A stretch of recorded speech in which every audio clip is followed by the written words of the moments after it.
नाज़रीन, आपको बताएं कि जस्टिस सैयद मंसूर अली शाह ही सुप्रीम कोर्ट के आइंदा चीफ जस्टिस होंगे।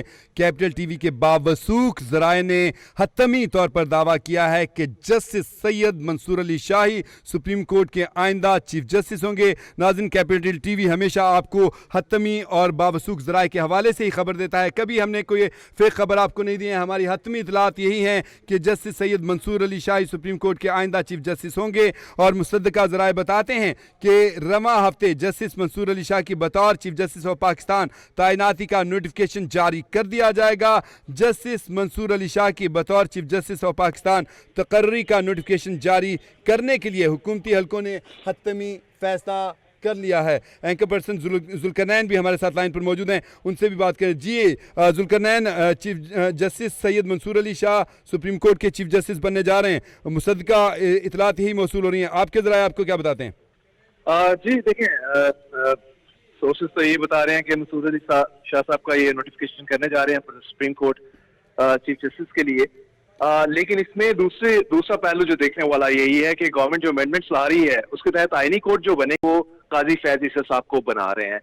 इट मीन्स कि जितने भी आपके जो होंगे आईनी मामला वो जाएंगे आईनी कोर्ट में।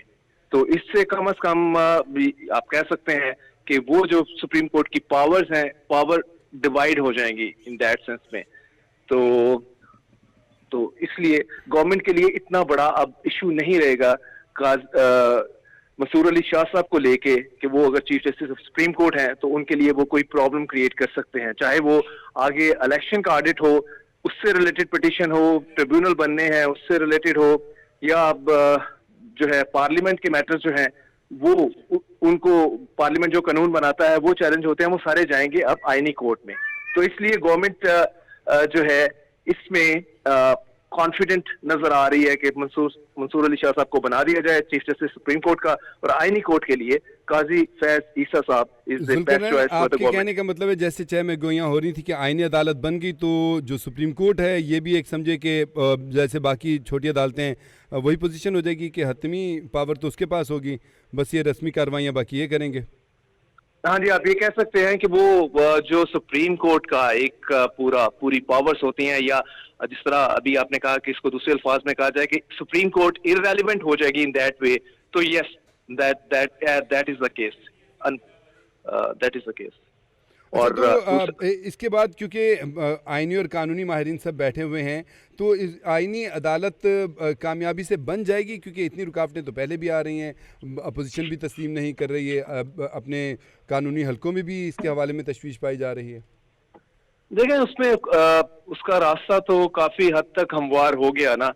ये जो 63A का डिसीजन आया, इसके बाद जो सबकी नजरें पीटीआई के जो एमएनएस के ऊपर हैं, एटलीस्ट नेशनल असेंबली में उसका पास होना तो मुश्किल नहीं लग रहा कि पीटीआई के कुछ लोग जो है एमएनएस जो हैं वो डिफेक्ट कर जाएंगे, वोट करेंगे इस अमेंडमेंट को, तो नेशनल असेंबली में तो कोई मुश्किल नहीं रहेगा। आल्दो के गवर्नमेंट अभी भी अपनी एफर्ट जारी रखे हुए हैं, मौलाना फजल रहमान को वो ऑन बोर्ड करने की पूरी कोशिश कर रहे हैं।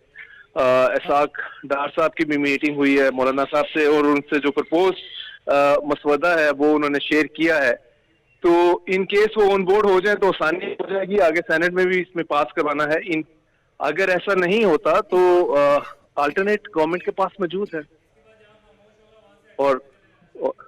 और अगर आप साथ में देखें पीटीआई का जो अभी प्रोटेस्ट हुआ है वो भी इंडिपेंडेंस ऑफ जुडिशरी, या आप कह लें इस अमेंडमेंट्स को रोकने के लिए वो पूरा एक बड़ा उनकी तरफ से प्रोटेस्ट था, जो उनका ख्याल था कि वो प्रोलॉन्ग कर जाएगा लेकिन वो नहीं कर पाया।